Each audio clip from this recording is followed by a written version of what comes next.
in-depth look at the problem of global warming. Where water's getting scarcer and arable land shrinking. It's now being claimed that we're entering upon a sixth mass extinction. Earth, as we know it today, will cease to exist. There is new information that reveals just...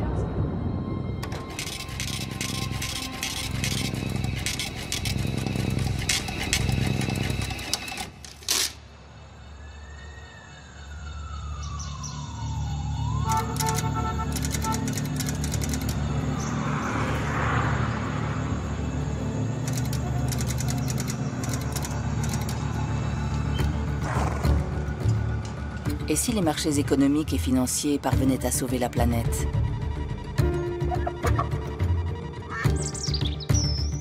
On se sert de la nature car elle a de la valeur. On la perd parce qu'elle est gratuite. Si on investit de l'argent dans la protection de la nature, le retour sur investissement sera très très fort. Des économistes, banquiers, fonds d'investissement, financiers s'intéressent à la crise écologique. Ils disent pouvoir protéger la Terre, à leur façon, par l'argent. Combien vaut cette plage où vous allez tous les ans? Combien pour la forêt où vous aimez tant vous promener? Quelle est la valeur d'une plante, d'un mammifère, d'un insecte? Ce mélange des genres semble contre nature. La finance, c'est le viol de la Terre.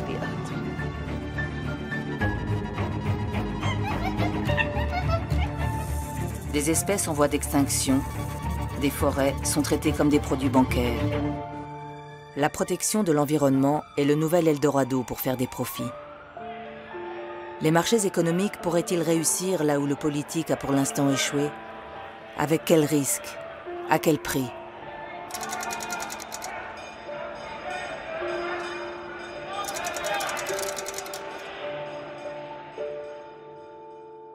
Parfois, pour décrire le défi auquel nous sommes confrontés, je parle d'invisibilité économique de la nature. Je veux dire que ce que la nature nous fournit ne fait pas l'objet de transactions sur les marchés. Que ce soit l'air propre, l'eau ou la pollinisation des arbres par les abeilles. Avez-vous déjà vu une abeille vous envoyer sa facture? Des milliards de travailleuses bossant sans relâche, gratuitement et en silence. Et personne pendant des millénaires pour reconnaître leur valeur, reconnaître tout ce travail qu'elles abattent. Il a fallu un drame pour que l'on admette enfin leur importance économique.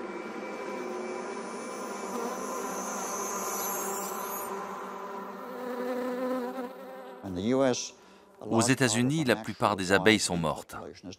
La même chose est en train d'arriver en Europe. Alors il y a des centaines de personnes qui gardent les abeilles dans des ruches. Quand un fermier a besoin de polliniser ses champs, il fait appel à l'une de ces entreprises.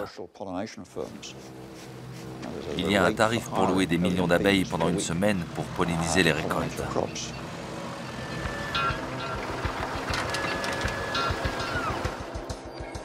Et si demain elles disparaissaient totalement?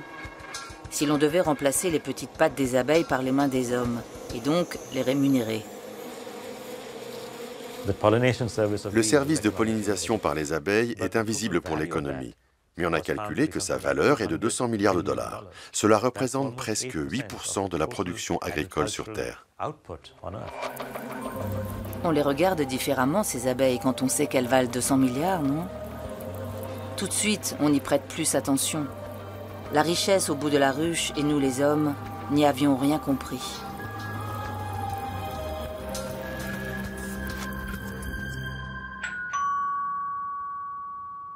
Mr. Johnson? Yes? Hi, Mother Nature here. I'm here to collect for last month's nature usage. Nature usage? Okay, let me see. The sun rose and set. Oh, look at that. Every day. There was that cool breeze on Tuesday. Et si la solution était là? Donner un prix à tout ce que la nature nous offre, la pollinisation, la joie de se promener dans un parc, l'air pur. Combien cela vaudrait? C'est une bonne question. Combien vaut la nature? Vous ne pouvez pas lui mettre un prix. C'est impossible. Ça n'a pas de prix. Je veux que la nature reste gratuite. La nature était là avant nous. Nous devons apprendre à la protéger. Ce n'est pas une question d'argent.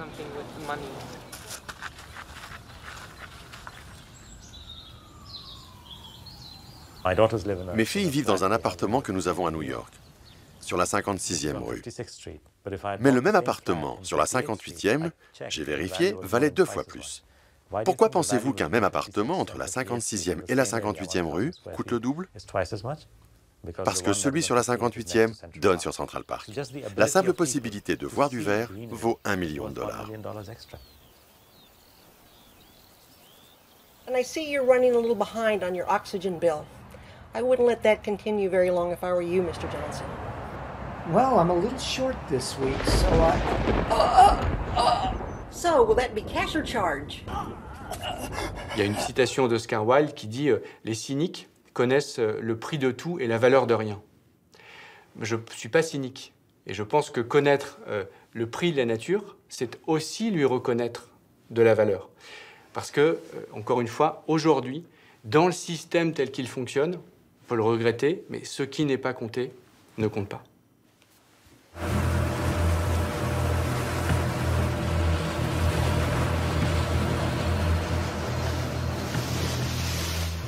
Notre système économique a été créé à une autre époque.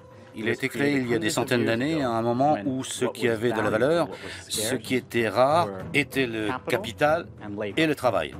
C'est là que résidait la valeur. Et toutes ces ressources naturelles, tous ces écosystèmes, cette air pur, cette eau pure, il y avait trop de tout ça. Alors on ne leur accordait aucune valeur.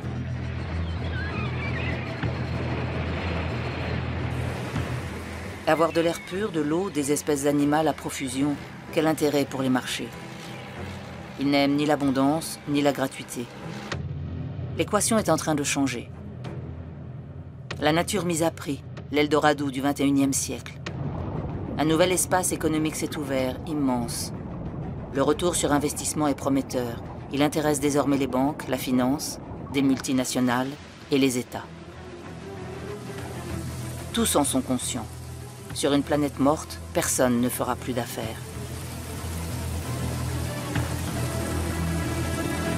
On va arriver en 2048 au dernier poisson extirpé de l'océan. Ok, on n'en parle plus. Le comportement de l'humain aujourd'hui, on peut se rencontrer un peu partout, comme il détruit les écosystèmes, où il les pollue, il les extirpe, il les surexploite, fait qu'on a une situation assez ambiguë, où sur un moment de l'histoire de la Terre, on a un maximum d'espèces, on en détruit beaucoup plus vite que ce qu'on est capable de laisser régénérer, en fait. Et la préoccupation, elle est là.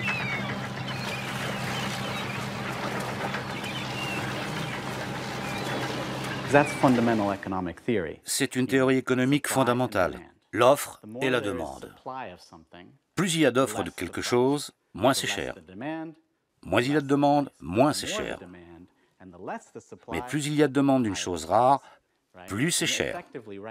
Effectivement, pour l'instant, le prix que nous mettons sur les services naturels est de 0.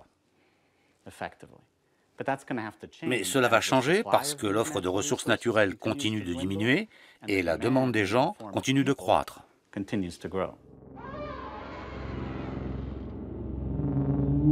Appliquer la loi économique de l'offre et de la demande aux éléments naturels et aux espèces est une rupture. Jusque-là, personne ou presque n'avait jamais osé faire entrer la production de la vie dans la machine économique. Il y a vraiment une emprise d'ampleur géologique des humains sur la planète. La vitesse d'extinction des espèces, c'est 100 à 1000 fois plus rapide que la moyenne géologique des 500 000 dernières années. La dernière fois qu'il y a eu une crise de biodiversité aussi violente, c'était il y a 65 millions d'années. À cette époque, l'une des plus grandes catastrophes géologiques est arrivée. Les dinosaures ont disparu, tout comme 70% des espèces animales. Nous serions donc dans une crise d'extinction de la même envergure. Cette fois, ce n'est pas une météorite qui en est la cause, mais l'homme.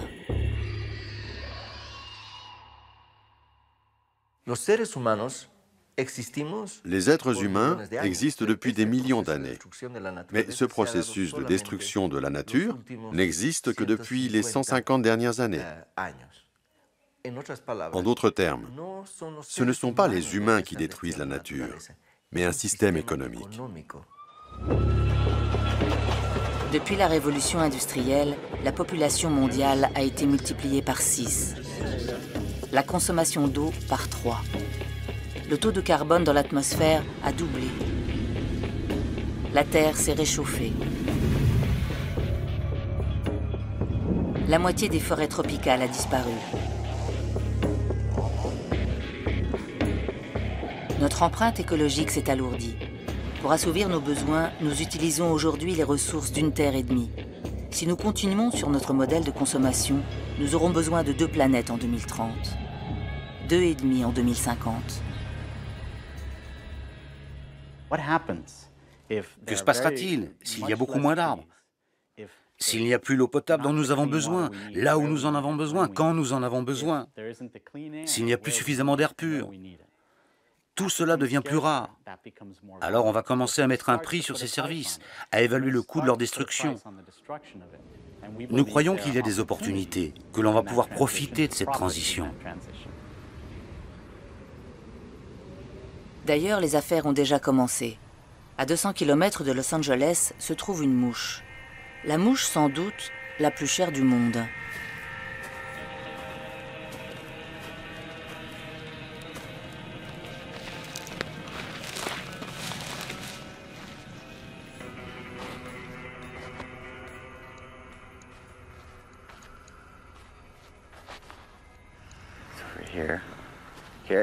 Tiens, la voilà. Juste à côté de nous. C'est l'une d'entre elles.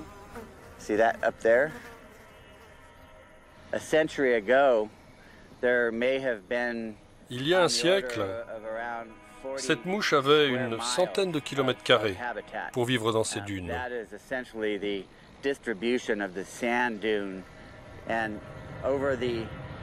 Au cours du XXe siècle, 95% de son habitat a été détruit ou converti à d'autres usages.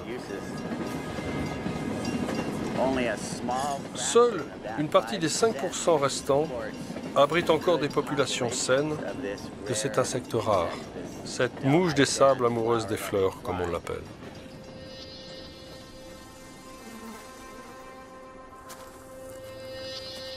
Elle naît au plus chaud de l'été et elle ne vit que quelques jours, tout au plus. Le comté de Colton a connu un fort développement économique. Les entreprises et les industries ont grignoté les dunes.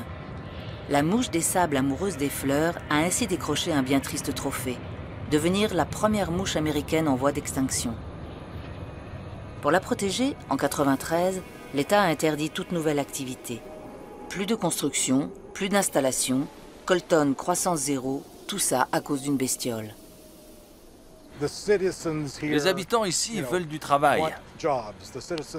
Ils veulent avoir accès à des services et voir plus d'entreprises s'installer ici. Pour le moment, on nous empêche de le faire. La mouche s'est donc retrouvée détestée par toute la population. Mais le malheur des uns... Cette mouche est une espèce rare qui vit sur des terrains rares. C'est un bon investissement financier. Nous générons à la fois de la valeur pour nos actionnaires tout en préservant la mouche en créant une biobanque. Notre dernière vente a été de 250 000 $ pour 4 000 mètres carrés. Une banque y a vu une opportunité, une banque spéciale appelée Biobank. Elle a compris qu'elle pouvait gagner de l'argent sur le dos de ces inutiles amoureuses des fleurs. La banque a acheté 130 hectares de terrain où vit la mouche. Elle ne fait rien d'autre que laisser vivre l'insecte tranquille et vend des actions. Si un promoteur souhaite développer un projet sur un terrain où vit la mouche, l'État lui interdit. Mais s'il achète des actions à la banque, l'entrepreneur compense son impact en investissant dans la protection de l'insecte. Il achète ainsi le droit de monter son entreprise. La banque a déjà gagné 20 millions de $. Le marché permet l'équilibre entre la préservation de la mouche et le développement économique.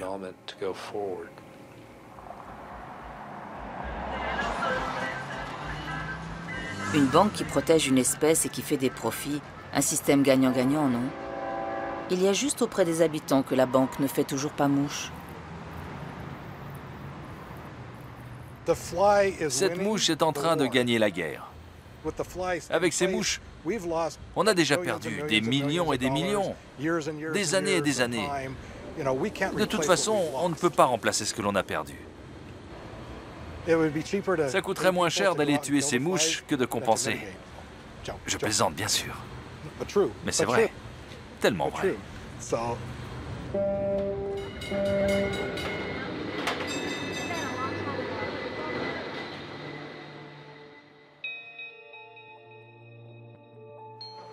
Aux États-Unis, la protection des espèces est entre les mains de ces nouveaux banquiers. Les entreprises, promoteurs immobiliers, constructeurs d'autoroutes, ceux qui mettent les animaux et insectes en danger, payent ces banques. Elles protègent près de 500 000 hectares sur le territoire.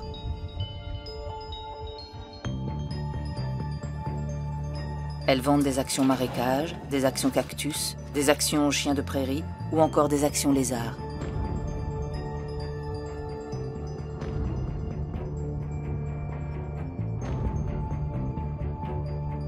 Wildlands est la plus importante biobanque de l'Ouest américain. Notre chiffre d'affaires dépasse les 40 millions chaque année. Nous proposons des actions pour le serpent jarretière, les saumons, truites arc-en-ciel, éperlans, la buse de Swesson, la chevêche des terriers, la tortue du désert, le coléoptère longicorne, les crevettes. Nos clients connaissent nos produits. En général, un client vient et dit « J'ai besoin de construire un supermarché et je vais détruire des crevettes ou des chouettes. Vous avez quelque chose à me proposer pour que je compense ces dégâts ?» Alors on regarde notre inventaire et on lui propose une solution. On lui vend des actions.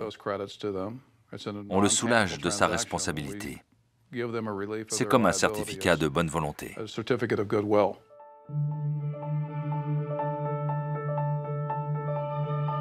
Mais comment ces banques choisissent-elles d'investir dans la protection d'une espèce plutôt que d'une autre?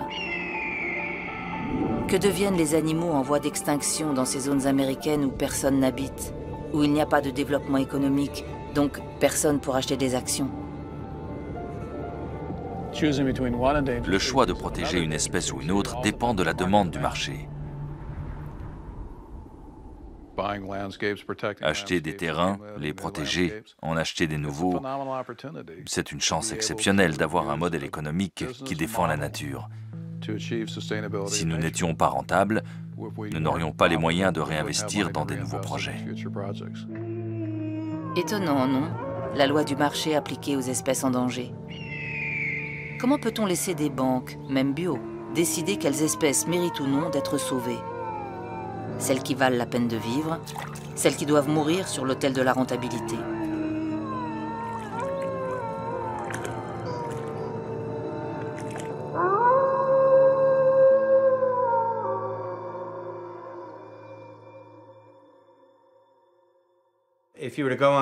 Si vous allez sur le site web de la banque d'espèces, vous allez trouver à peu près 700 banques différentes.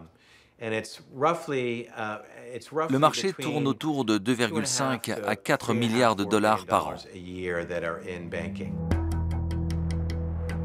Un marché des espèces en voie de disparition se développe donc. Toutes ces biobanques sont aujourd'hui répertoriées. Vous voulez savoir quelle banque protège la buse de Swesson, la salamandre tigre, le renard du désert? D'un clic, chaque espèce en danger apparaît, avec pour chacune le nombre d'actions émises. Il va y avoir des espèces naturelles plus lucratives que d'autres. Elles auront donc un plus grand flux d'investissement. Alors que d'autres types de plantes ou d'animaux moins attractifs bénéficieront d'un plus petit flux d'investissement. Les premières vont donc être privilégiées, alors que les secondes vont tendre à disparaître. Hi, I'm John. I work for a company, a big company. A company that still doesn't realize it relies on nature, which is why I'm organizing a meeting, a big meeting, to discuss natural capital. It's a new idea to boost our business. You've heard of financial capital, right? So what is natural capital? Le capital naturel est le capital qui a été créé par la nature. Le climat est un capital naturel. Les arbres aussi, ils prennent du dioxyde de carbone et produisent de l'oxygène. La biodiversité est une forme de capital naturel. So let's take a shoe. This one's a leather. Leather comes from cows. To make a cow, you need grass and grain. That's a lot of land and a lot of water. La nature produit l'eau pure, la nourriture saine dont nous avons besoin. Grâce aux forêts, la nature nous protège des orages ou des inondations. C'est ce que j'appelle la richesse de la nature. Si je parlais comme un universitaire, je dirais que ce sont des services écosystémiques. La nature devient donc une véritable entreprise. Elle possède un capital propre et peut proposer ses services aux utilisateurs. Partout sur la planète, la comptabilité de ces services a commencé. Sans la forêt amazonienne, pas de pluie, donc pas d'agriculture en Amérique du Sud, donc pas d'économie agricole. Ce service a été estimé à 240 milliards de dollars. Dans les océans, il y a les récifs coralliens. Comme vous pouvez voir, ils sont partout sur le globe. De la Micronésie à l'Indonésie, la Malaisie, l'Inde, Madagascar, jusqu'à l'ouest des Caraïbes. Ces points rouges procurent de la nourriture à 1 demi-milliard de personnes, soit 1/8 de l'humanité. Les scientifiques nous disent que les niveaux de carbone dans l'atmosphère sont trop élevés. Ils mettent en danger la survie de ces récifs. Au fil des ans, Pavan Sukhdev est devenu le gourou planétaire de l'économie de la biodiversité. L'économiste tente de convaincre les humains de l'importance de ce capital. Calculer la valeur monétaire de la nature est devenu le combat de sa vie. Il sait aussi bien mesurer un écosystème que chiffrer les pertes globales, au risque de faire de la nature une marchandise banale.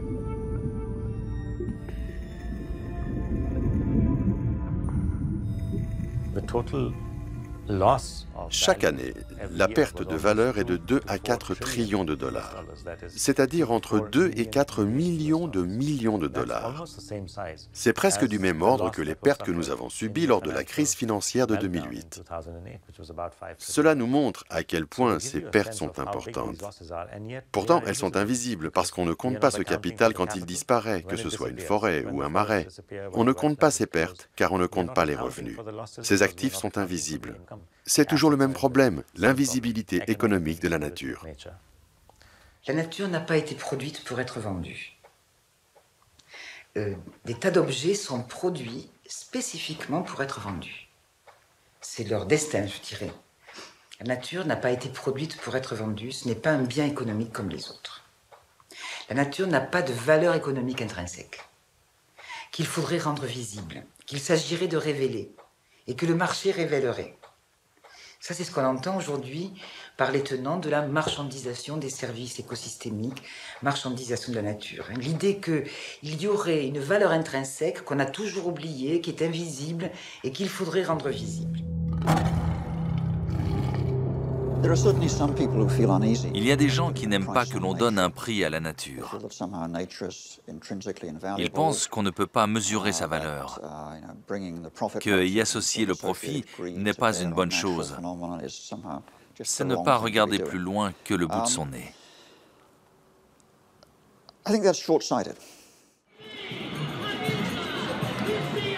Il faut croire qu'il y a beaucoup de personnes dans le monde qui ne voient pas plus loin que le bout de leur nez. Comme ces milliers de manifestants dans les rues de Rio lors du sommet de la Terre de 2012. Plutôt que de faire de la nature un bien économique, ces opposants demandaient l'adoption de politiques fortes pour résoudre la crise écologique. En vain.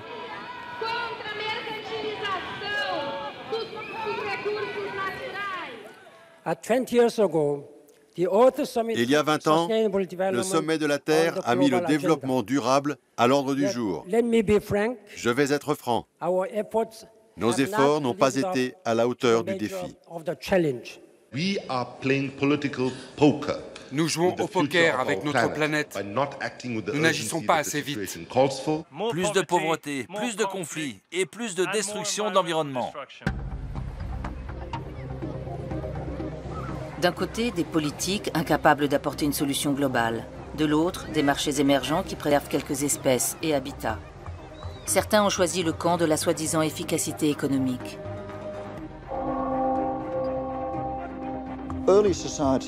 Les sociétés anciennes déifiaient ce qu'on appelle aujourd'hui le capital naturel. Il y avait des dieux pour les rivières, des dieux pour les océans, des dieux pour le soleil. C'est de cette façon qu'ils reconnaissaient l'importance de différents types de capital naturel. Aujourd'hui, on ne déifie plus les choses, mais on reconnaît leur importance en y mettant des dollars, en les transformant en actifs financiers. Cela reflète le changement de notre société. Le capitalisme est considéré comme important de nos jours.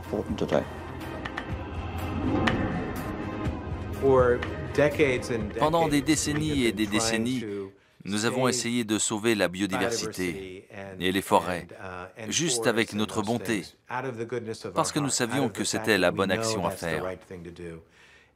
Et nous avons échoué. Nous avons lamentablement échoué. Et je défie tout écologiste de me dire le contraire. Nous devons trouver d'autres instruments qui nous amènent à une échelle supérieure.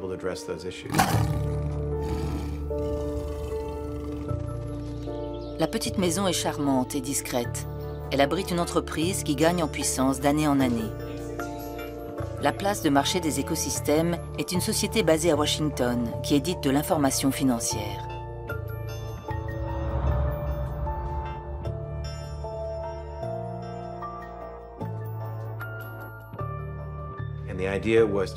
L'idée était de créer de l'information financière à propos de ces marchés, de rendre disponibles les données sur les transactions de façon transparente et crédible pour stimuler les marchés. Alors on a créé ce qu'on appelle le Matrix, qui représente les 24 types d'instruments pour les marchés. Le Matrix, c'est la Bible des marchés de la nature. Marché de la biodiversité, marché de l'eau, marché du carbone, du tourisme vert, des ressources génétiques. La place de marché des écosystèmes a inventé cette matrice pour montrer aux décideurs économiques et politiques les possibilités de croissance de ces nouveaux secteurs. 10% par an pour les marchés de la biodiversité, 55% pour le carbone.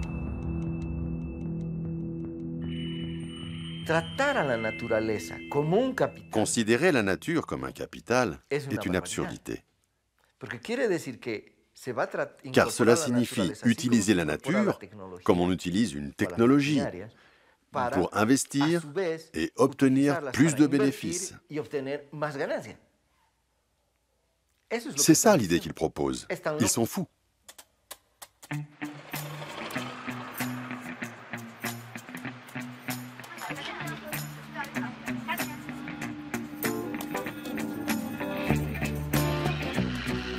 Ils ne sont pas si fous, ils ont juste le sens des affaires. Penser que l'économie, les marchés peuvent résoudre la crise environnementale, l'idée fait son chemin petit à petit. Elle ne s'impose pas encore, mais elle grossit, elle convainc doucement, mais sûrement. Cette idée n'est pas tombée là par hasard, elle est travaillée, façonnée depuis une cinquantaine d'années.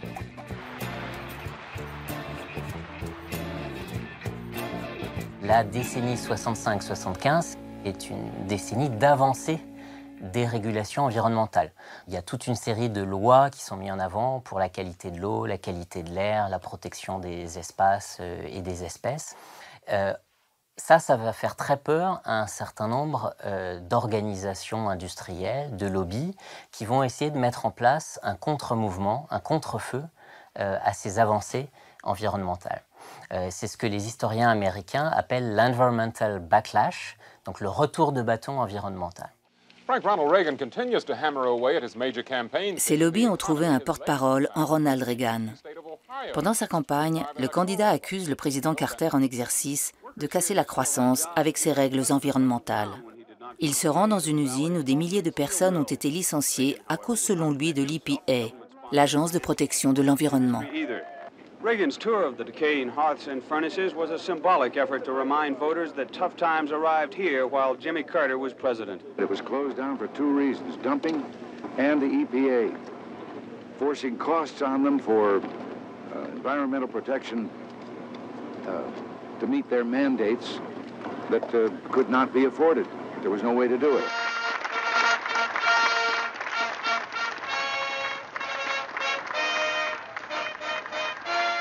Lorsque Reagan arrive à la Maison-Blanche, il va mettre en place une politique de régression des régulations environnementales. L'agence, la Environmental Protection Agency, va voir son budget diminuer de 20 à 25%. Il en confie la direction à un de ses proches qui est chargé d'en organiser la casse. Il va assouplir toutes les régulations sur l'exploitation forestière, sur la loi sur l'air et les pollutions de l'air.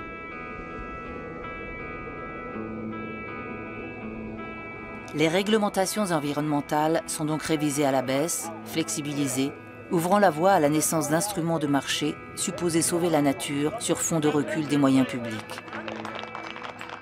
George Bush, devenu président, poursuit cette politique de libéralisation de la nature. Il imagine des marchés des zones humides, des étendues marécageuses primordiales pour la diversité biologique. Des entreprises aimeraient bien développer des projets sur ces zones laissées à la vie sauvage. Alors Bush invente No net loss of wetlands. Pas de perte nette. Voilà comment, par cette nouvelle formule qui devient loi, le président pose les bases des marchés de l'environnement. Sa conception de la protection des zones humides est compatible avec la croissance économique. Les entreprises vont pouvoir détruire des parties de ces marécages à condition de compenser leurs dommages.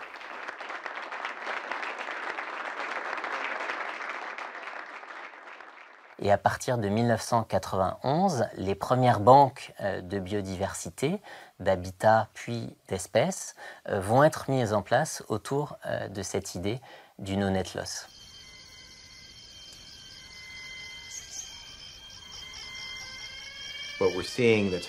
On assiste, et c'est passionnant, au développement de ces marchés dans d'autres endroits. Chine, Brésil, Mexique, Pérou. Il commence à y avoir un véritable intérêt pour ces types d'instruments de compensation liés à la perte de la biodiversité.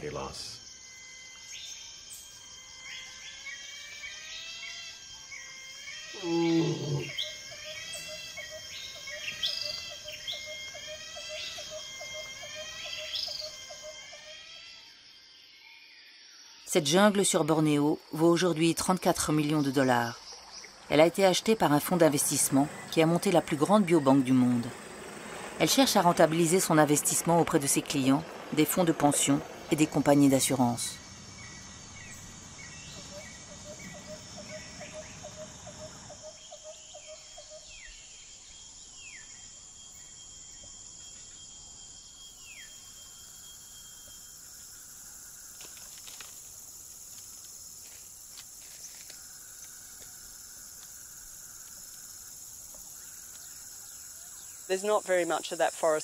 Il n'y a plus beaucoup de forêt à Sabah, et celle qui reste est souvent dégradée.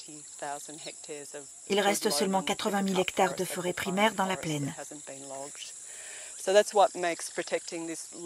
Il est donc très important de protéger cette forêt de basse altitude, car elle abrite les espèces emblématiques telles que les orang-outans, les éléphants.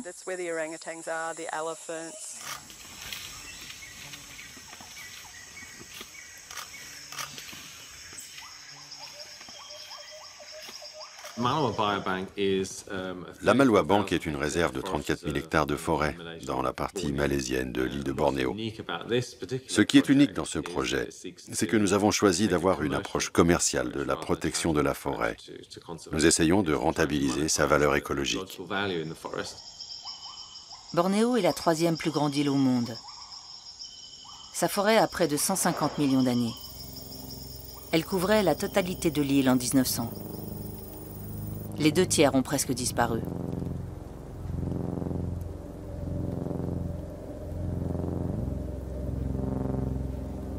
À cause du commerce du bois et des plantations de palmiers pour la production d'huile de palme. En quelques années, l'île s'est transformée en un océan de monoculture. La catastrophe écologique est totale.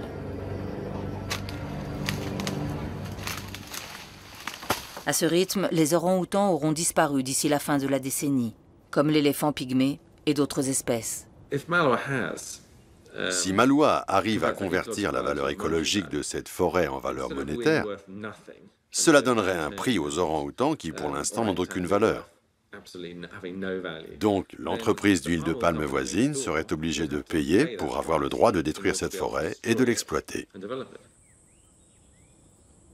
La Malwa Bank vend ses actions jungle à ses entreprises productrices d'huile de palme et aux sociétés agroalimentaires à travers le monde qui l'utilisent dans leurs produits.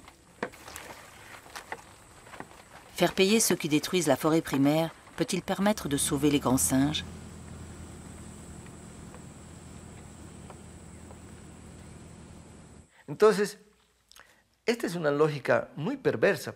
C'est une logique vraiment perverse, car celui qui a de l'argent peut acheter ses certificats et détruire la nature. Les certificats de biodiversité sont en réalité des permis de polluer, des permis de détruire la nature, et c'est la raison pour laquelle ce mécanisme est pervers. Au lieu de préserver la nature, cela fait exactement le contraire. Car celui qui a de l'argent n'a aucun problème. Il achète ses certificats et de cette manière, il justifie la destruction de la nature.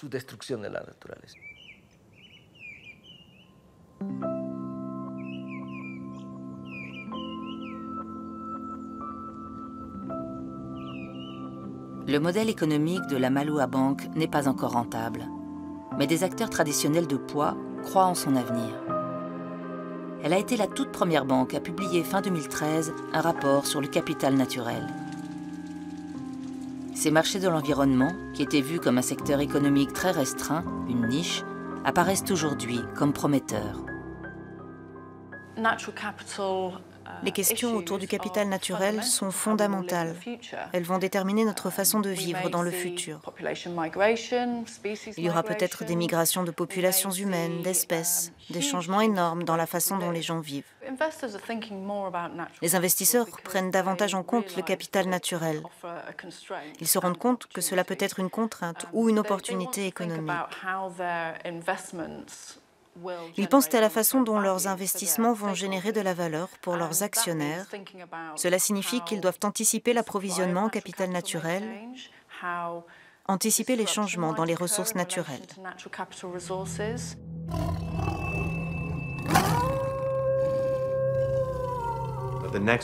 La prochaine vague de gros profits financiers pourrait bien venir de ces marchés environnementaux.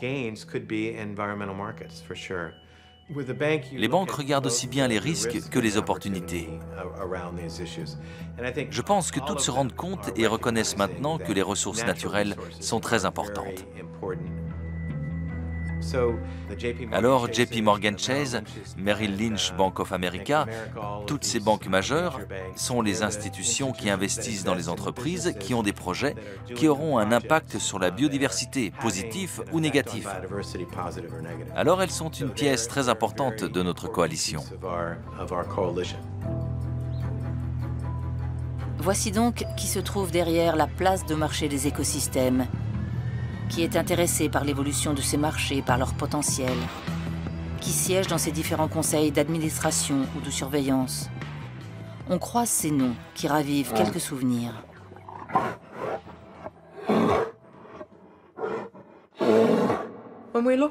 Quand on regarde le développement des marchés de la biodiversité, on trouve des acteurs très connus, les banques en particulier. Il est à la fois étrange et inquiétant de voir que souvent ces mêmes banques étaient activement impliquées dans les opérations qui ont mené à la dernière crise financière.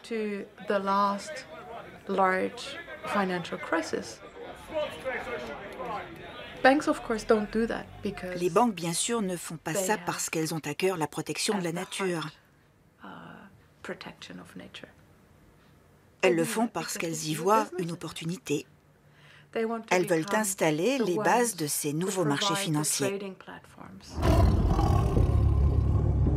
Bank of America Merrill Lynch a payé une amende record de 17 milliards de dollars au gouvernement américain pour arrêter les poursuites judiciaires liées à la crise des subprimes. JP Morgan Chase, la plus grande banque américaine, a dû, elle, verser 13 milliards pour les mêmes raisons.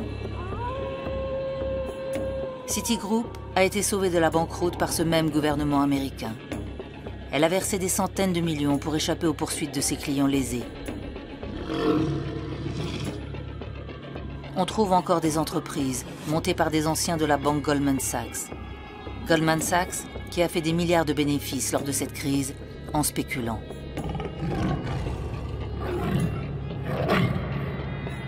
Une plante carnivore peut-elle cesser d'être carnivore ?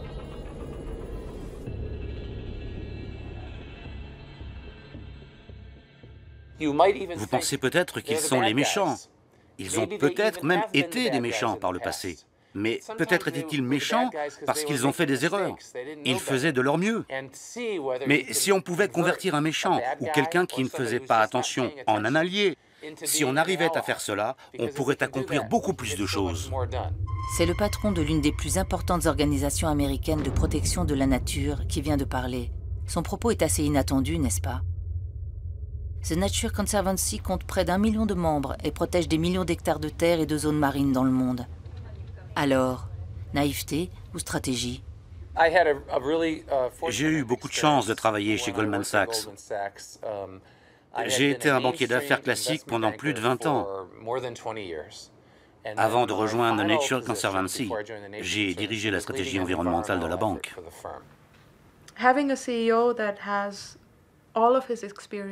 Un président qui a construit toute sa carrière dans le monde de la banque, en particulier dans celui des banques d'affaires, s'assurera que les solutions à la crise qu'il mettra en place ne menaceront pas le secteur d'où il vient.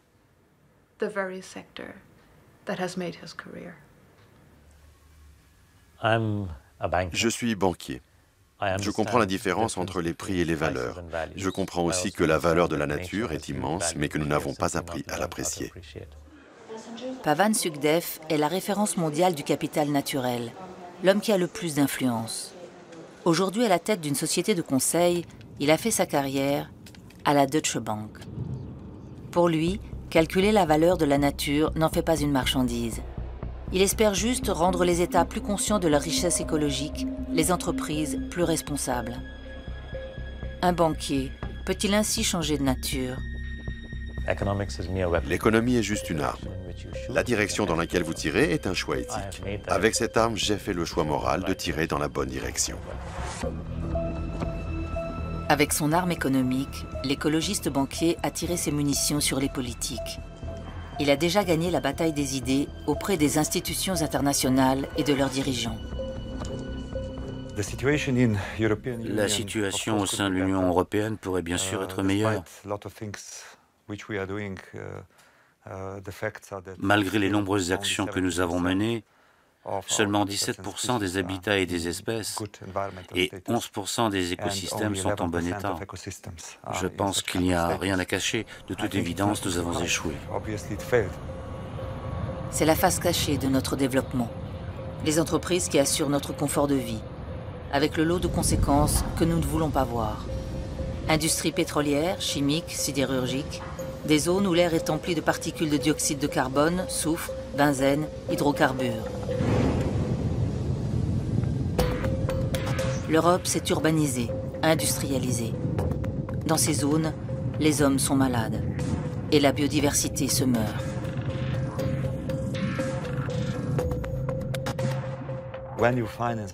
Quand vous financez la biodiversité, vous pouvez logiquement attendre de l'argent public. Mais à la fin de la journée, vous vous rendez compte que beaucoup de gens regardent de ce côté-là. Il y a beaucoup de besoins à satisfaire. Il faut donc utiliser aussi des fonds privés. C'est pour cette raison que nous nous intéressons à des mécanismes financiers innovants. Je crois que les États, aujourd'hui, sont en train de considérer que l'environnement, ça coûte trop cher et que les politiques écologiques, on verra plus tard. Donc, ils ont abandonné le souci écologique, ils n'ont pas abandonné le souci économique. Or, la crise écologique est une opportunité économique. Et les États mettent en place les outils pour transformer cette contrainte, qui peut coûter cher si on la considère seulement comme une contrainte, en opportunité économique pour les acteurs privés.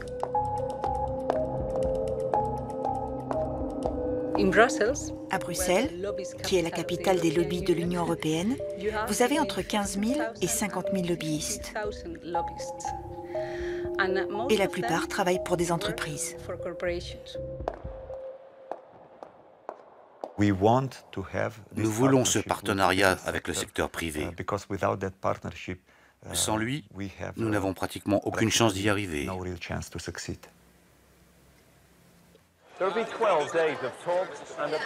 Il y a une vingtaine d'années, on pensait encore que les États et la politique pourraient sauver la planète.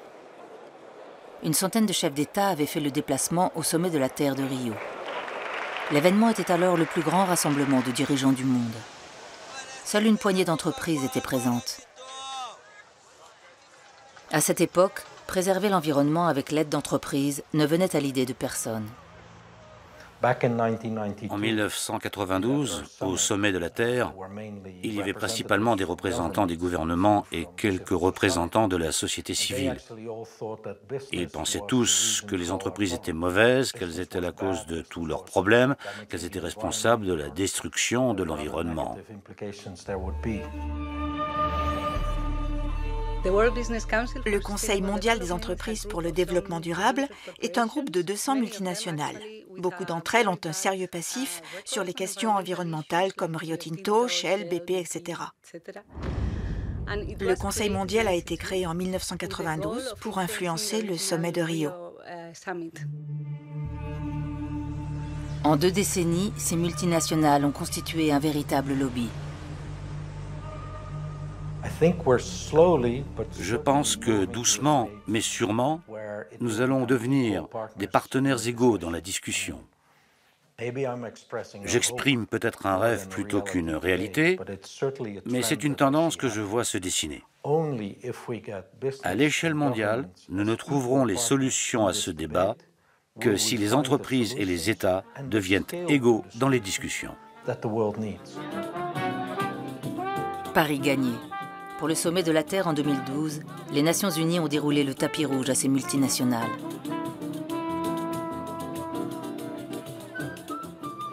Rio Plus 20, il y avait plus de 2700 représentants du secteur privé. Il y avait le PDG d'Unilever, le PDG de Puma, il y avait Coca-Cola, Shell, Rio Tinto. Toutes ces multinationales étaient au rendez-vous dans un hôtel de luxe de Rio. Pétroliers, géants de la chimie, de la sidérurgie. Toutes régulièrement accusées de pratiques nocives sur l'environnement. Comme dans toute bonne gestion, nous devons explorer les risques et les opportunités. Nous devons comprendre nos écosystèmes. Pour rappel, ceci est l'engagement Nestlé contre la déforestation. Nous sommes la première grande entreprise à avoir pris un tel engagement. Pour nous, c'était assez évident que nous avions besoin de réfléchir à la biodiversité et aux écosystèmes. Dow Chemical, c'est le producteur avec Monsanto de l'agent orange, qui est un défoliant qui a été utilisé par l'armée américaine pendant la guerre du Vietnam et qui a causé des milliers de cancers, de malformations à la naissance chez toutes les personnes qui ont été exposées à cet herbicide. Dow Chemical est aussi associé via le rachat d'une entreprise qui s'appelait Union Carbide en 2001 à la catastrophe de Bhopal. Bhopal, en Inde, où une usine a explosé, dégageant 40 tonnes de produits chimiques, causant 10 000 décès et 300 000 malades.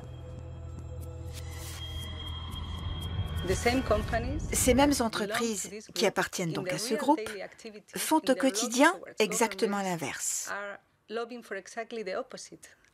en faisant pression sur les politiques pour qu'ils aillent dans le sens de leurs intérêts. Elles tentent ainsi d'éviter tout changement structurel et continuent donc à avoir un impact dévastateur sur les communautés et l'environnement. Il n'a fallu que 20 ans pour que le banquier, le politique et la multinationale, ces 3 symboles, parlent d'une même voix de l'environnement.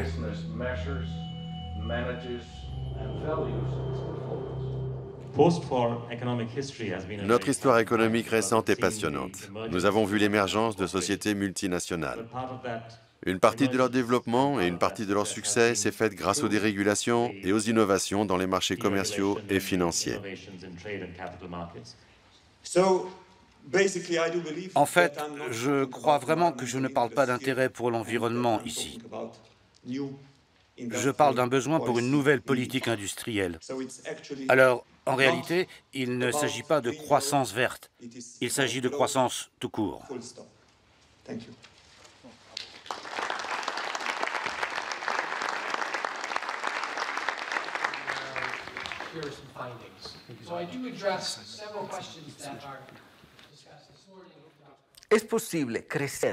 Est-il possible de croître économiquement et en même temps de préserver un équilibre avec la nature? Non, cela n'est pas possible. La croissance a une limite qui est la capacité de régénération de notre planète Terre. Et nous avons déjà dépassé cette limite. Pourquoi veulent-ils nous faire croire en cette fiction? Parce que le capital en a besoin. Parce que si on dit au capital qu'il ne peut plus croître, alors il entre en crise. Nous avons besoin d'une économie moderne, une économie verte. Une économie qui est bonne pour les gens, pour les affaires et pour la planète. Pavan has been at the forefront of a community of economists, development experts, environmental experts, social science experts. Les Nations Unies aussi ont été converties. Son représentant pour l'environnement a décerné le titre d'ambassadeur à Pavan Sukhdev. C'est aujourd'hui un banquier qui incarne la protection de l'environnement au nom de toutes les nations du monde. Les Nations Unies sont en train de devenir les promoteurs de l'investissement privé mondial sur la planète. Je suis fondamentalement en désaccord avec ce rôle que prennent les Nations Unies. Dans notre organisation, qui est une organisation d'indigènes, on s'est beaucoup intéressé à cette économie verte. D'abord, on s'est dit, bon, ça a l'air bien, que les économistes dans le monde commencent à avoir une conscience écologique. L'économie verte, ça sonne bien. Mais en y regardant de plus près, on a commencé à voir qu'il s'agissait en fait de privatiser la nature.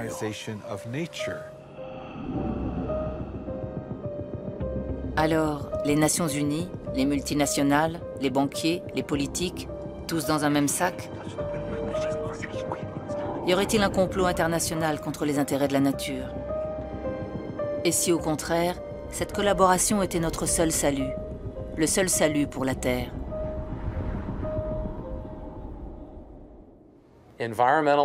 Des écologistes comme ceux de Nature Conservancy travaillent avec des entreprises comme Dow Chemical et bien d'autres.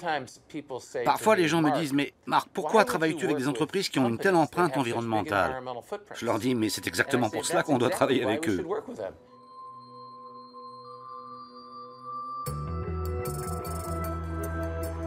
Les associations écologistes aussi ont besoin de fonds.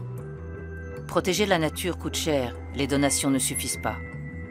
Certaines se sont donc alliées à des multinationales et signent des partenariats. Elles ont désormais des représentants qui viennent de grandes entreprises. Beaucoup de multinationales recrutent aussi d'anciens membres d'associations écologistes.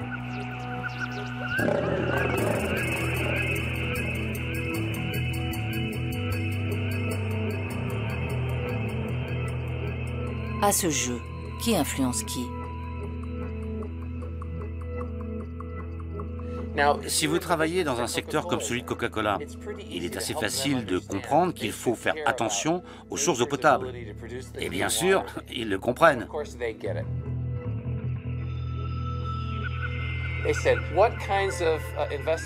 Ils nous demandent quel type d'investissements forestiers auront le meilleur rendement pour l'eau potable. Du point de vue de l'écologie à l'ancienne, on pourrait trouver la question grossière. Et si votre but est de mobiliser les acteurs industriels à investir davantage dans la nature, il est très important d'avoir des réponses à ces questions. Je ne pense pas que ce soit contradictoire. Pour moi, c'est du gagnant-gagnant.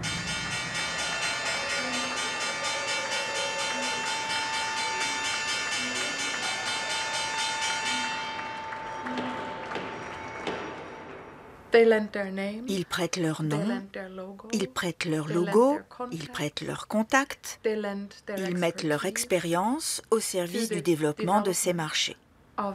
Pourtant, la plupart d'entre eux savent parfaitement que les communautés n'en bénéficieront pas.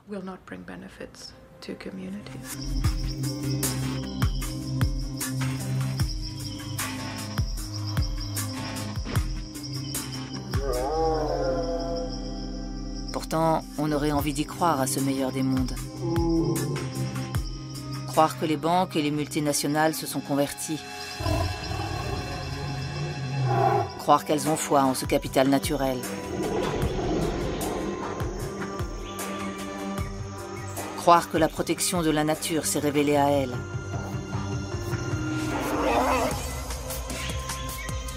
Et si les banques et les multinationales avaient vraiment pris conscience de leur impact et de leur dépendance au capital naturel? Métamorphose ou trompe-l'œil?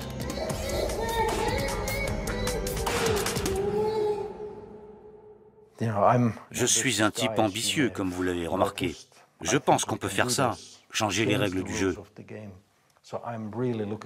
J'attends avec impatience les 10 prochaines années.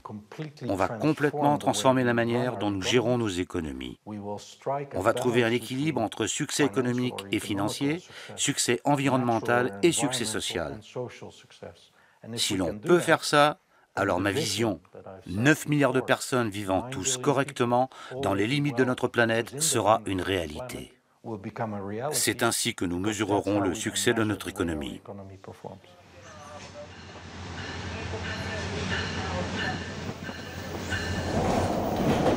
La promesse de nouveaux profits, la volonté d'améliorer leur image ont effectivement poussé certaines entreprises à s'engager dans la préservation de l'environnement.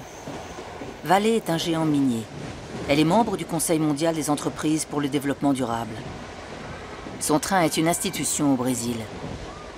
De l'Amazonie à l'océan Atlantique, la multinationale transporte chaque année 100 millions de tonnes de minerais de fer sur plus de 1000 km.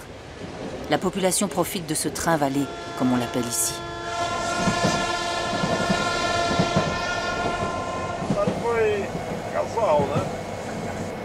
Dans la région, tout le monde veut travailler pour Vale. Moi aussi, j'ai eu envie.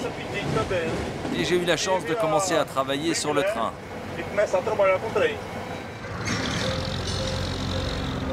Vale est présente dans 38 pays. Son chiffre d'affaires dépasse les 46 milliards de dollars. La multinationale s'est engagée de plein pied dans l'économie verte, car consciente de son impact sur la nature, elle a décidé de reboiser certaines zones déjà déforestées de l'Amazonie. Elle a déjà planté 50 000 hectares d'arbres et a pour objectif 170 000 hectares supplémentaires.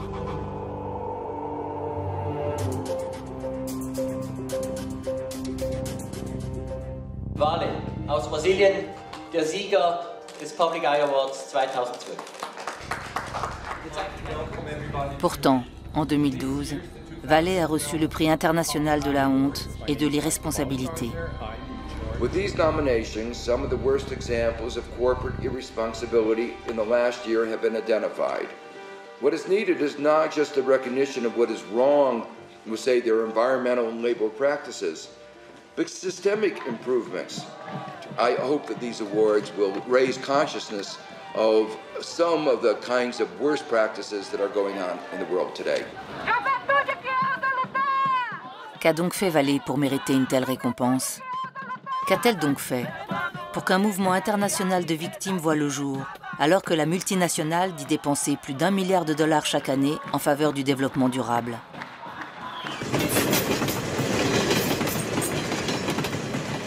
Le long de son chemin de fer, on trouve entre autres 5 usines qui jour et nuit transforment le fer en fonte. 5 usines qui crachent une fumée nauséabonde et dangereuse. Et juste en dessous, un village.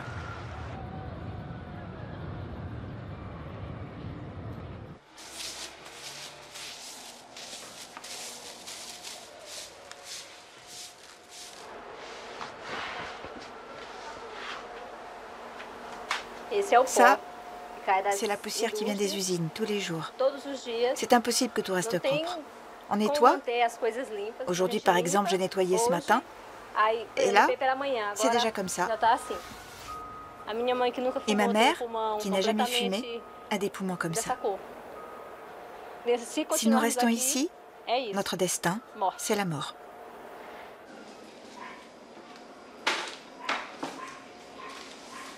Je voudrais qu'ils comprennent qu'on est en train de se battre pour notre droit à la vie. Tout être humain a le droit de vivre, justement parce qu'on est né pour vivre. Dieu nous a fait pour qu'on ait la vie en abondance. Ce qu'on a ici, c'est la pollution en abondance.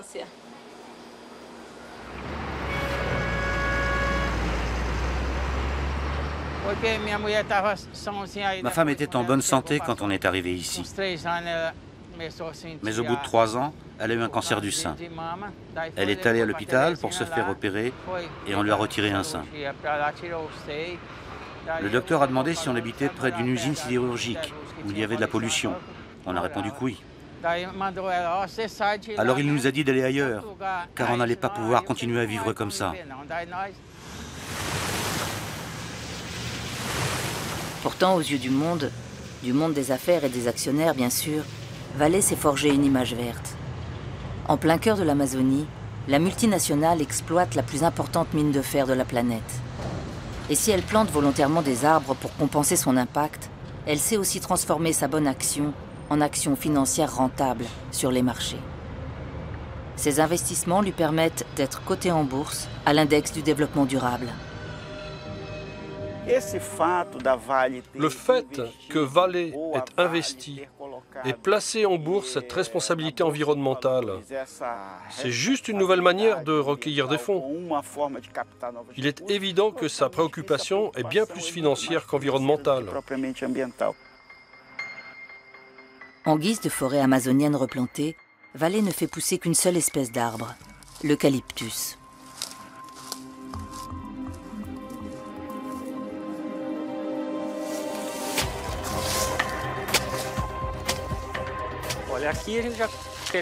Regardez là, on voit que la couche de terre est pauvre et le sol compact.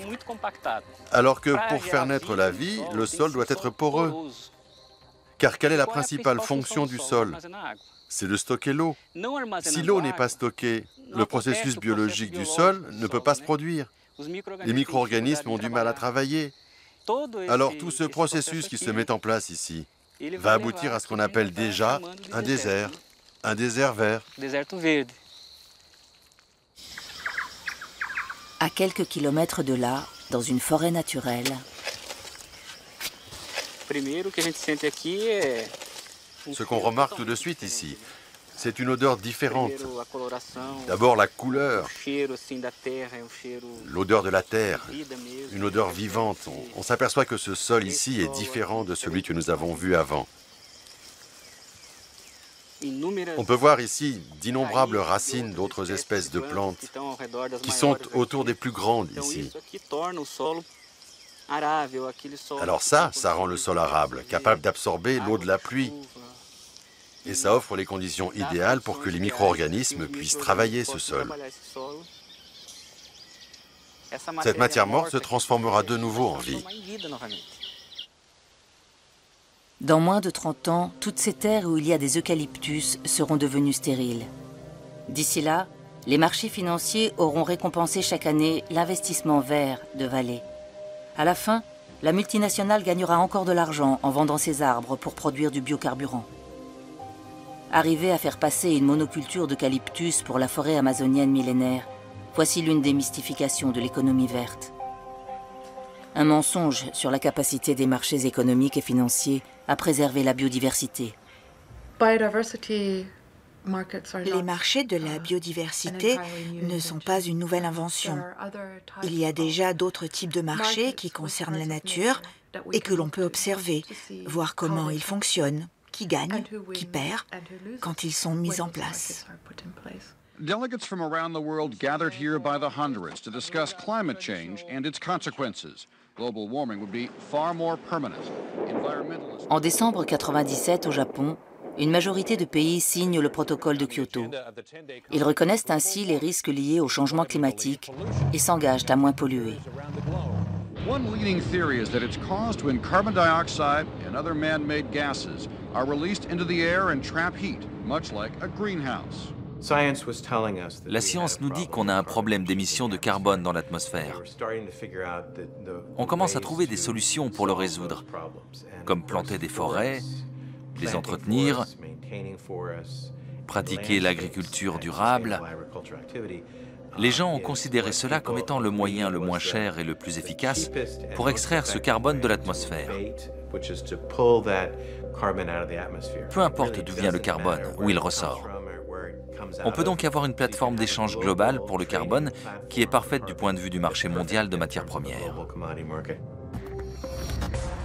Pour réduire la quantité de carbone dans l'atmosphère, Kyoto a mis en place des mécanismes de marché. Le traité a fixé une limite globale d'émissions à ne pas dépasser. Chaque pays industrialisé signataire bénéficie d'un quota de carbone. Ces crédits sont distribués aux industries polluantes. Si une entreprise A n'utilise pas tous ses crédits carbone, elle peut les revendre à une industrie B qui dépasse son quota. Autre possibilité pour l'entreprise B, investir dans des sources d'énergie propres dans un pays moins industrialisé. On essaie de persuader les gens d'extraire le carbone de l'atmosphère et de stabiliser le climat en leur donnant une motivation financière. Le système de compensation qui, par exemple, permet la croissance des forêts est un moyen de récompenser les gens pour fournir davantage de capital naturel.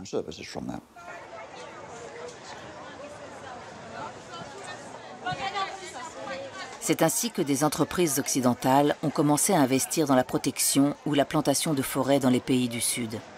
Parmi elles, des petites sociétés, mais aussi des multinationales, telles que Microsoft, Disney, Air France, ou encore des géants de l'industrie pétrolière. L'Ouganda est l'une des destinations de ces investissements carbone.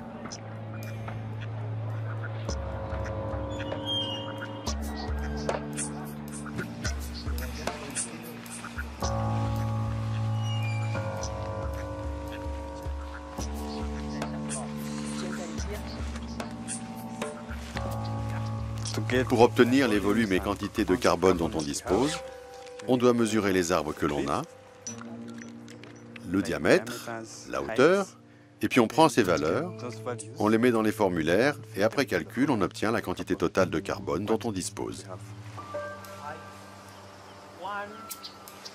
Ces hommes exercent un métier qui n'existait pas dans le monde avant la signature du protocole de Kyoto sur le changement climatique. Ils sont chasseurs de carbone. Height 2 is 20.6. 29.6.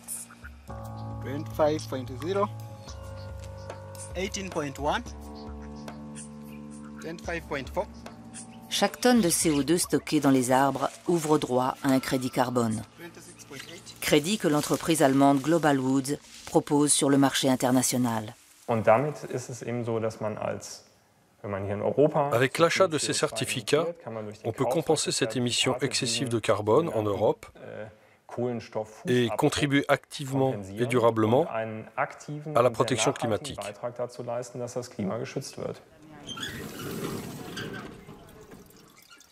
La traque au carbone se développe, espoir de richesse future pour les investisseurs pionniers. Mais ces bébés arbres pourront-ils sauver le climat ? Absorber la pollution des pays occidentaux, compenser leur surconsommation des ressources naturelles. C'est en tout cas la principale solution apportée par les politiques internationales et les marchés pour préserver la planète. Le Nord paye pour planter, plutôt que d'essayer de changer.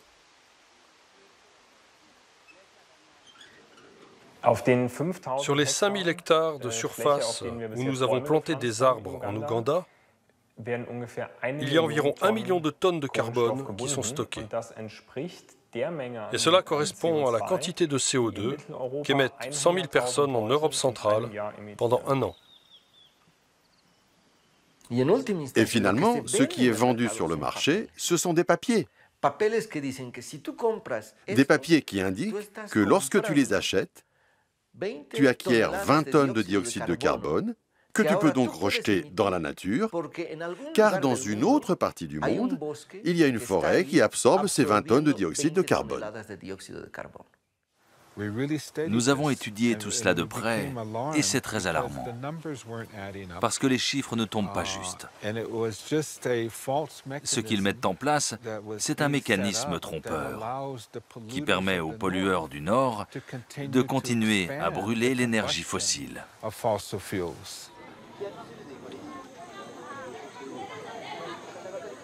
Quand ils sont arrivés tout au début, ils se sont présentés comme de gentils voisins.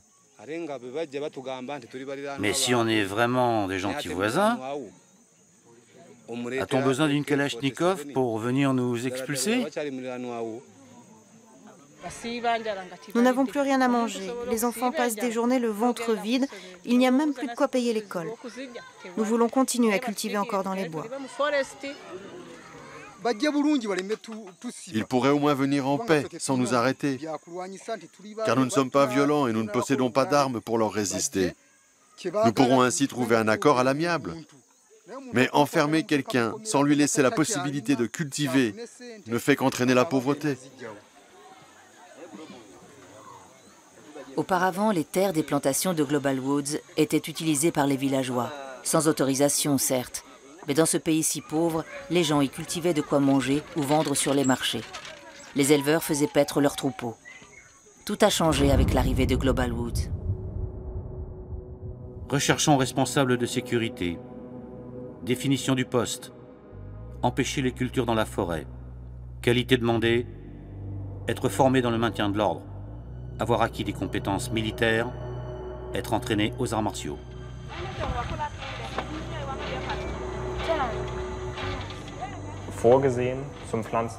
Il faut savoir que le territoire où nous plantons des arbres a été prévu pour planter des arbres, et non pour la culture de céréales ou l'élevage de bétail. Nous agissons de manière proactive. Nous savons que le fait de commettre une bonne action, comme planter des arbres, peut entraîner des conflits. Mais nous faisons un pas vers les gens.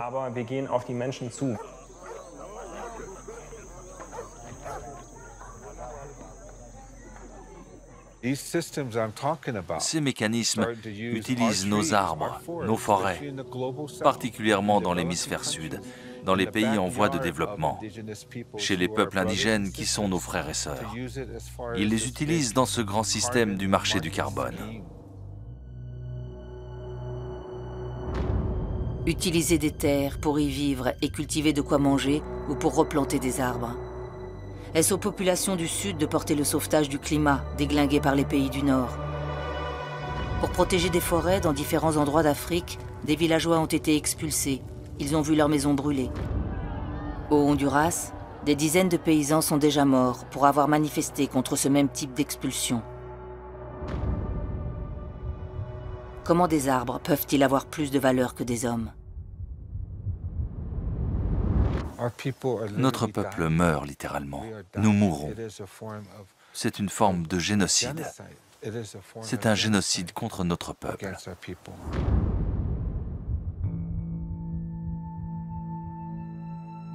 Mais pour l'instant, rien n'arrête la charge du taureau enragé de Wall Street.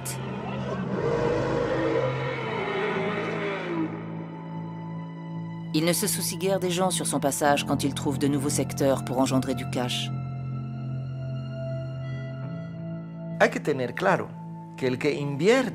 Il faut bien comprendre que celui qui investit dans ces certificats ne va pas le faire par générosité, mais pour en obtenir un bénéfice. Et comment va-t-il obtenir un bénéfice? En faisant en sorte que la valeur de ces certificats augmente. Et c'est cela même qui fait que ce mécanisme est spéculatif et qu'il ne pourra pas durer. Ils parlent de la spéculation comme si c'était un gros mot. La spéculation n'est pas nécessairement une mauvaise chose. La spéculation, ce sont des gens qui prennent des risques. Il y a juste à espérer que ces personnes puissent assumer ces risques si les choses tournent mal. On voit déjà que des millions de dollars sont investis dans les projets de protection des forêts. Pourquoi?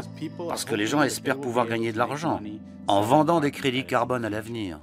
Ils ne gagnent pas d'argent pour l'instant. La plupart ne gagnent rien encore. Ils spéculent. Au cours de ma vie, j'ai connu beaucoup de krachs boursiers. Alors est-ce que ces marchés environnementaux pourraient s'effondrer de la même façon? Oui, ils le peuvent. Et nous venons en fait d'en faire l'expérience. Car le prix du carbone sur les marchés s'est déjà effondré, passant d'une trentaine d'euros la tonne à moins de 3 euros. Comment confier notre avenir à un marché qui parfois reconnaît la valeur de l'environnement et parfois non? The Bank of America, Merrill Lynch, and the World Bank have announced a plan to offer World Bank green bonds to...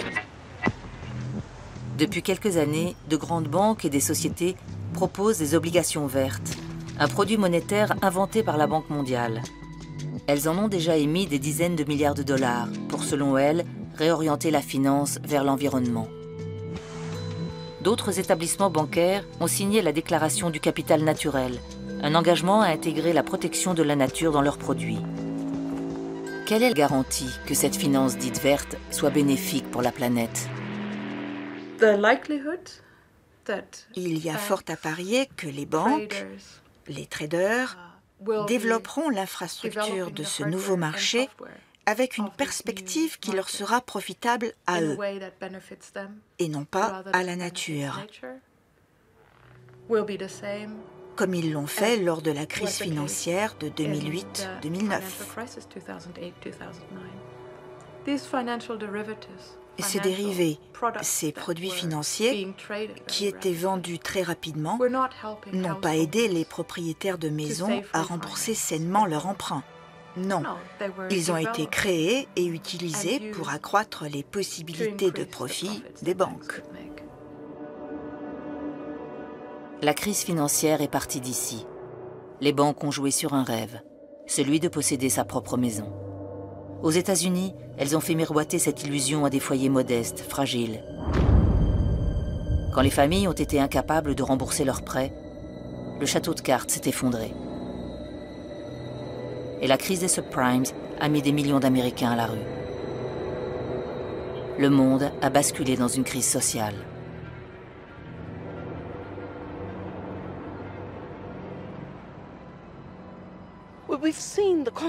On a déjà vu les conséquences de cette financiarisation.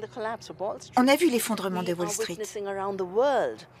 Nous sommes témoins à travers le monde de cet argent avide qui se demande seulement comment faire plus de profit, dévastant les économies, dévastant les écosystèmes, dévastant la planète.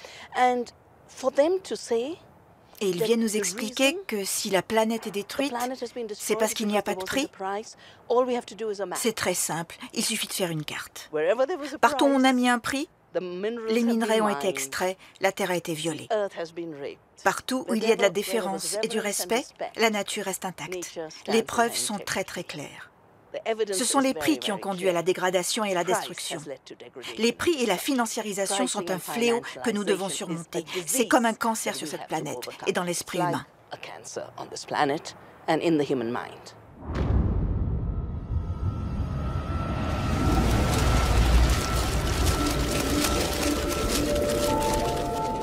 Quel rapport entre des titres financiers pourris, des spéculateurs, des maisons, et puis des forêts, des insectes et des orang-outans?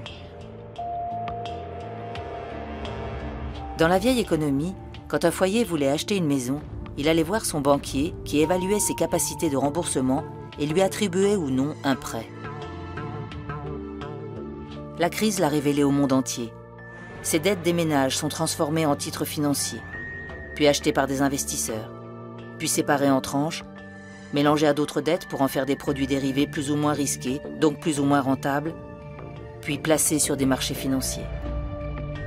Un jour, trop de propriétaires n'ont plus été capables de rembourser leurs dettes, déclenchant des faillites en cascade. Le monde a alors découvert que certains investisseurs avaient spéculé sur l'incapacité des ménages à rembourser leurs prêts.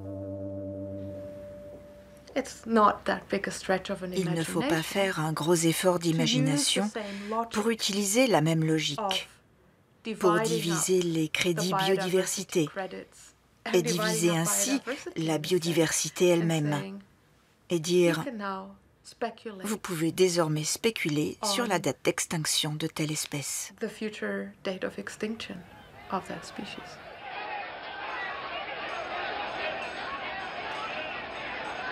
On voit se développer des propositions importantes aux États-Unis pour développer de façon très très large tout un système de produits dérivés qui sont des produits d'assurance pour préserver des espèces, pour préserver des habitats. Moi, j'ai acheté auprès d'une compagnie d'assurance, d'un fonds financier, un titre qui me permet de m'assurer contre le risque de disparition, que je fasse disparaître cette espèce. Et ce titre-là, je peux le revendre. Et donc, il y a un marché secondaires qui ne portent pas sur l'objet initial. Que le dérivé soit sur un oiseau, soit sur du riz, soit sur du pétrole, ou soit sur une action, ça n'a aucune importance. La nature du support initial n'a pas d'importance. Ce qui est important, c'est le rendement à la fin. Donc s'il y a du rendement possible, hein, en spéculant sur la disparition d'une espèce, mais pourquoi pas?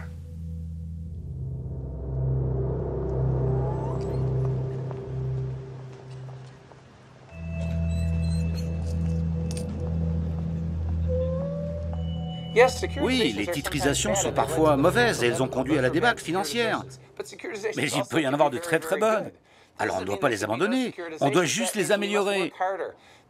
Parce que les choses pourraient mal tourner, parce que quelqu'un pourrait ne pas les aimer, on devrait tout arrêter et ne rien tenter. Je pense que ce serait une énorme erreur. Mais si les choses tournaient mal, quelles seraient les conséquences cette fois ? Existe-t-il un niveau de risque acceptable? Déjà, des fonds d'investissement proposent des portefeuilles d'espèces. Vous prendriez bien 50 actions orang-outan, 30 actions mouches, 40 actions sauterelles? Déjà, la forêt amazonienne est cotée sur la première bourse verte du monde.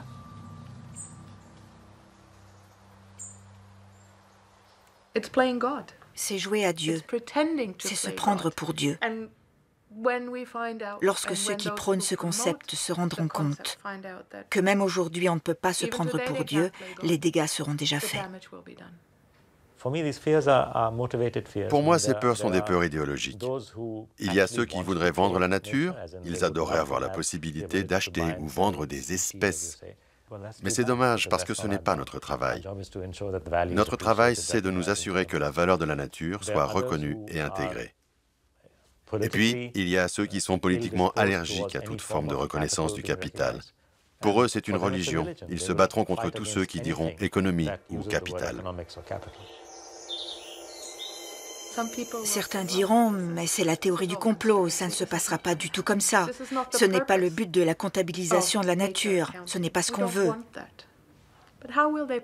Mais une fois la méthodologie en place, comment pourront-ils empêcher la spéculation, la mise aux enchères de la biodiversité? Vous pouvez créer l'outil, mais vous ne pouvez pas contrôler qui s'en servira, ni comment. C'est notre avenir commun sur la planète qui est en question. Peut-on l'hypothéquer en banque, le placer sur des marchés? Beaucoup de biobanques ne s'engagent à protéger les espèces et les habitats que pour 50 ans. Le temps de faire des bénéfices. Un grain de poussière à l'échelle de la Terre. Si vous laissez la question de quelle est la valeur économique de la nature aux financiers, aux fonds d'investissement, aux fonds spéculatifs, aux banques, leur approche, ça va être une approche purement financière de la nature. Et ça, c'est très négatif.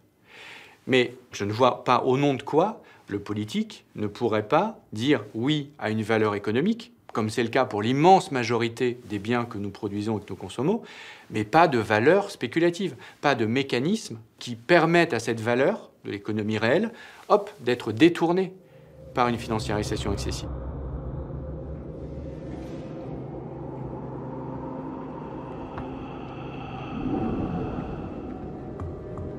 La seule façon de sortir de cette crise environnementale est d'abandonner la logique de marché, où le marché nous domine, et de rentrer dans une logique où c'est la conscience humaine qui définit et décide, en fonction de la science, ce qui est le plus approprié pour restaurer l'équilibre de la nature.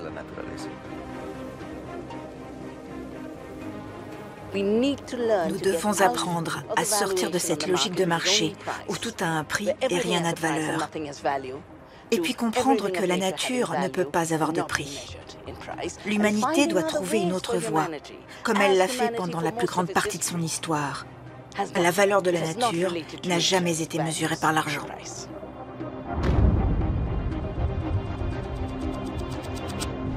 Le monde de la finance a fait joujou avec les maisons des foyers américains, causant la déferlante de la crise sur le monde. Seuls quelques spécialistes éclairés avaient compris le danger des mécanismes créés. Maintenant, nous savons tous. La même machinerie se met en place. Leur nouveau jouet, c'est la nature. Est-ce une bonne idée de laisser la planète entre leurs mains ?